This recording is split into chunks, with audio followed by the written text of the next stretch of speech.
स्वागत है आपका 10 के दमदार ट्रेड्स में। और भारतीय बाजार की चाल आज थोड़ी सी मुनाफा वसूली के ग्रिप में आती हुई। निफ्टी 50 तो कमजोर है ही, लेकिन इस समय मार्केट ब्रेथ आपकी स्क्रीन पर लेकर आएंगे। गिरने वाले शेयरों की संख्या बढ़ चुकी है, इसीलिए वो पूरा मिड कैप इंडेक्स आप देख रहे हैं करीब 75 पॉइंट के नुकसान के साथ। और ये दरअसल थोड़ा सा मार्केट के मूड को, सेंटिमेंट को और बिगाड़ता है। जब तक ब्रॉडर मार्केट पॉजिटिव है तब तक मार्केट में थोड़ा सा होप रहता है कि हम जमे रहेंगे, कि रिकवरी आ जाएगी, एटलीस्ट स्पेशली सेकेंड हाफ की उम्मीद रहती है। लेकिन अब जिस तरह से वो बिकवाली बढ़ी है मिड कैप्स में, जो निफ्टी बैंक की चाल अब आपको 40 पॉइंट के नीचे दिखाई दे रही है, उससे थोड़ा सा और मार्केट सर्कमस्पेक्ट होता हुआ कि आज वो रिकवरी के आसार बनेंगे या नहीं। चलिए, इस बीच हमारे साथ मार्केट बिग वॉइस में जुड़ रही हैं प्रभुदास लीलाधर की चेयरपर्सन और मैनेजिंग डायरेक्टर अमीषा वोरा। अमीषा जी, स्वागत है आपका सीएनबीसी आवाज पर।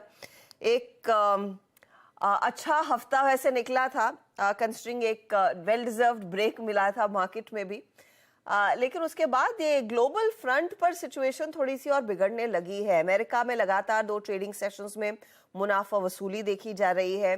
चाइना में वो एवरग्रांड की क्राइसिस, और भारतीय बाजार में भी बिकवाली का दबाव। और इनफैक्ट भारतीय बाजार में दिक्कत की या फिर चिंता भरी बात यह भी है कि एफआईआईज की तरफ से भी कुछ सेल साइड की पोजीशंस लौटने लगी। ये आप इस पूरे माहौल को आप कैसे पढ़ेंगी? ये एक अपॉर्चुनिटी है या फिर सतर्क रहने का समय? ये एक सिग्नल है कि थोड़ा सा इंतजार करें, let's not get ahead of ourselves and go extremely bullish और extremely aggressive on the market. देखिए, शॉर्ट टर्म के लिए जो मार्केट एक थोड़ा सा करेक्टिव मोड में आ गया है, और निफ्टी ने तो थोड़ा सा करेक्शन दिखाया, बट ब्रॉडर मार्केट का ब्रेथ अगर आप देखोगे तो काफी मेंटेन्ड रहा। मुझे लगता है वहां पर थोड़ा सा करेक्टिव मोड सेट इन हो सकता है।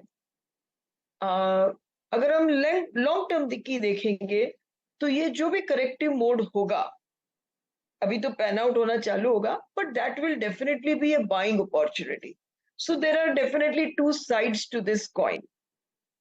वन, वेयर जो लॉन्ग टर्म में इंडिया की जो पोजिशनिंग है as an economy, our government balance sheet, bank balance sheet, corporate leverage, everything is in place, and our demography, तो dips will be time to buy India. But in short term, as an economy, also as in market, हम इतने भी aloof नहीं रह सकते कि world में अगर कुछ हो रहा है और हमें जरा भी असर ना हो। और हम काफी मार्केट चला हुआ है, पोजिशनिंग मार्केट में हाई है, तो मुझे लगता है sideways to corrective mode short term में is very much possible. If at all that correction comes, Amisha ji, कहां पर आपको लग रहा है कि सबसे पहले पोजीशंस कटना शुरू होंगी? क्योंकि आज देखिए निफ्टी आईटी में सबसे ज्यादा बिकवाली का दबाव बनता दिखाई दिया है। अब इसको आप सीधे नैस्डैक की पोजीशनिंग के साथ कोरिलेट करके देख सकती है, लेकिन आईटी को लेकर चिंताएं जो थी उनमें कोई बदलाव तो हुआ है नहीं। क्या यही एक पहला कमजोर कड़ी रह सकती है इस मार्केट के लिए? ये हमारा मानना थोड़ा सा अलग है। कि आईटी में बहुत ही करेक्शन आया है, बट उससे भी ज्यादा कि आईटी पार्टिसिपेट ये रैली में जरा भी नहीं किया है। तो जब मार्केट करेक्टिव मोड में अगर कोई देखे तो आईटी में करेक्शन भी यहां से कम आएगा, ऐसा हमारा मानना है। तो हमने जो हमारी अंडरवेट पोजीशन थी उसको थोड़ी कम की है। हमें लगता है कि ये एक आध क्वार्टर का पेन है, बट फिर जल्दी ये बॉटम आउट हो जाएगा। ओके मैम, बैंक्स पे आपका आउटलुक क्या है? क्योंकि हमारा अपस्विंग भी इसने ही फाइनेंस किया था, सपोर्ट किया था, जनरेट किया था, बट डाउन साइड भी यही जनरेट कर रहा है। इस बार मायूसी हुई एसबीआई के नंबर्स से, जहां उनके एनआईएम्स में थोड़ा सा हिट था, थोड़ा क्या सब्सटेंशियल हिट था स्ट्रीट की बिलीफ से। और उसके बाद पॉलिसी में शायद एक चीज़ जो इंक्रीमेंटल कैश रिजर्व रेशो थी वो थोड़ा सा बाजार को पशुपेश में डाल गई। मैम, बैंक निफ्टी पे आपका आउटलुक क्या है कि यहाँ से बैंक निफ्टी और बैंकिंग स्टॉक फ्यूचर्स जो कि सब्सटेंशियली हायर लेवल्स पर ट्रेड कर रहे थे, उनमें रिट्रेसमेंट ड्यू है? देखिए, जो सीपीआई इन्फ्लेशन के नंबर आ रहे हैं, वो अंडरलाइंग गेम चेंजर है, जो सबको कॉशियस मोड में डाल देता है।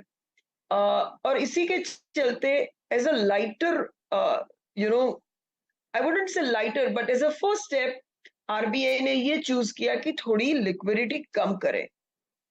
आगे ये कैसे पैन आउट होगा, ये सबसे बड़ा डिटर्मिनेंट फैक्टर रहेगा मेरे हिसाब से। सेकंड पॉइंट ये है कि बैंक्स ओवरऑल हेल्थ बहुत ही अच्छी है, जो लास्ट 10 साल में कभी नहीं थी।